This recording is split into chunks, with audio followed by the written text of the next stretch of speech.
पश्चिम बंगाल में कुछ बड़ा होने वाला है, बहुत बड़ा। 90% से ज्यादा वोटिंग, एग्जिट पोल में एक तरफा रुझान और बीजेपी के अंदर तेज हलचल। कहीं ये बंगाल की सत्ता में बदलाव का भूचाल तो नहीं है? और सबसे बड़ा सवाल, अगर बीजेपी जीतती है तो क्या शुवेंदु अधिकारी बनेंगे बंगाल के नए मुख्यमंत्री? पश्चिम बंगाल की सियासत इस वक्त उबाल पर है। रिकॉर्ड तोड़ वोटिंग ने पूरे देश का ध्यान खींचा है। 90% से ज्यादा का मतदान ये सिर्फ आंकड़ा नहीं है, ये एंटी इनकम्बेंसी की आग भी हो सकती है। एग्जिट पोल जो संकेत दे रहे हैं वो और भी ज्यादा चौंकाने वाले हैं। लगभग हर बड़े सर्वे में बीजेपी को बढ़त और कई जगह तो पूर्ण बहुमत तक का दावा।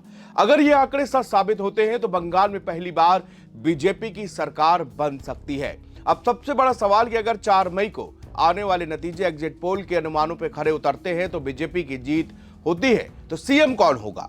नाम कई हैं, लेकिन सबसे आगे चेहरा बार बार उभर रहा है, वो है शुवेंदु अधिकारी। अब सवाल यह है कि आखिर क्यों बीजेपी हाईकमान शुवेंदु अधिकारी पर इतना भरोसा दिखा सकता है? दरअसल इसके पीछे ऐसे कई फैक्टर्स हैं जो उन्हें बंगाल बीजेपी में सीएम पद का सबसे प्रबल दावेदार बनाते हैं। इसमें सबसे बड़ा फैक्टर है नंदीग्राम फैक्टर, ममता को सीधी टक्कर देना। शुवेंदु अधिकारी वही नेता है जिन्होंने पिछले चुनाव में नंदीग्राम में ममता बनर्जी को सीधी चुनौती दी थी और विजय भी प्राप्त की।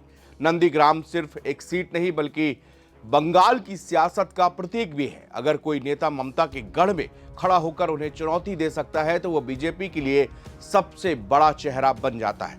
बीजेपी हाईकमान ने शुवेंदु अधिकारी में भरोसा जताया और इस बार के चुनाव में भी उन्हें ममता के खिलाफ लॉन्च कर दिया, लेकिन इस बार भवानीपुर सीट से, जो बीजेपी के लिए चुनौतीपूर्ण तो है, लेकिन अगर शुवेंदु को इसमें भी कामयाबी मिल जाती तो वो बीजेपी हाईकमान की नजरों में वेरी इंपॉर्टेंट की भूमिका में आ सकते हैं। टीएमसी से बीजेपी में आने का प्रसाद।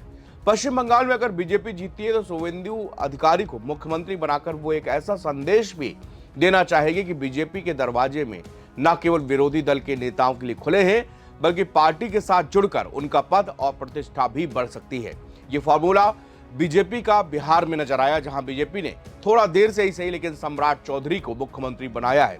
वो भी पहले आरजेडी में रहे और बाद में बीजेपी में शामिल हुए। लिहाजा बंगाल में बीजेपी अपनी जड़ें जमाने और संभावित विपक्षी दल यानी कि टीएमसी को तोड़ने और उसे कमजोर बनाने के लिए ऐसी ही कुछ यहां पर एक्सपेरिमेंटल कर सकती है।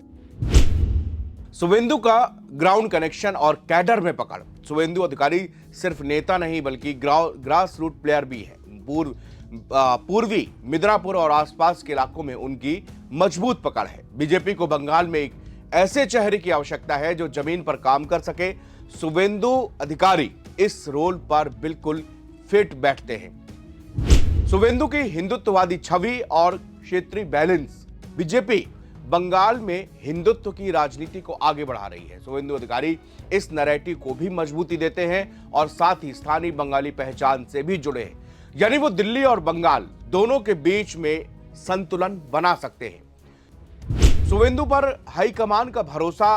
किसी भी राज्य में बीजेपी की जो कार्यप्रणाली दिखती है उसमें पीएम मोदी और अमित शाह की रणनीति में लॉयल्टी और विनिंग एबिलिटी सबसे अहम होती है।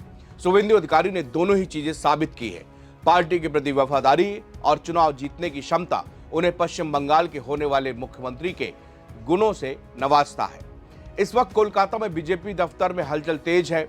मीटिंग्स, अंदर खाने चर्चा और सीएम फेस को लेकर मंथन का दौर भी शुरू हो रहा है। चर्चा यह भी है कि 4 मई को नतीजे आने के बाद तुरंत लीडरशिप पर फैसला लिया जाएगा और अगर बीजेपी 150 और 180 सीटों के आसपास पहुंचती है तो फिर हाईकमान किसी भी तरह का जोखिम नहीं लेना चाहेगा। हालांकि यहां एक ट्विस्ट भी है।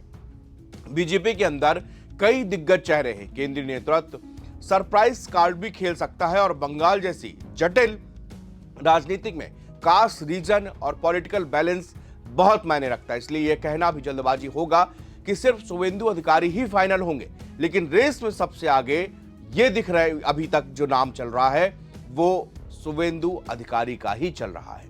शुक्रिया।